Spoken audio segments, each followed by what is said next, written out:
İstəyirəm cins və gender arasında olan əsas fərqlər. Cins bioloji bir məfhumdur, bioloji bir anlayışdır. Cins bizə təbiət tərəfindən verilir.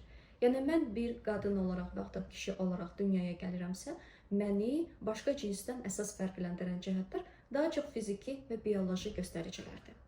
Gender anlayışı daha çox cəmiyyət tərəfindən bizə yüklənən rollarla bağlıdır. Özümüzü bir insan olaraq necə görməliyik, cəmiyyətdə necə adaptasiya olmalıyıq, cəmiyyətdə özümüzü necə təqdim etməliyik, necə özümüzü aparmalıyıq, hansı peşələrə malik olmalıyıq, hansı bacarıqlar olmalıdır bizdən.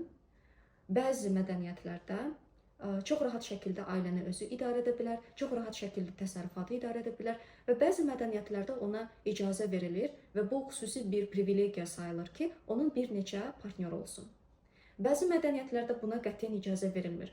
Bu privilegiyanı daha çox kişilərə verilir. Gender stereotipləri bizdə formalaşır və bu bizə ailə tərbiyəsi ilə yüklənən stereotiplər olduğu üçün biz özümüzü bir insan olaraq və eyni zamanda həmin cinsdə olaraq özümüzü belə qəbul etməyə başlayırıq. Gəlin heyvanlar aləminə baxaq. Məsələn, bir canavarın dişisini götürək.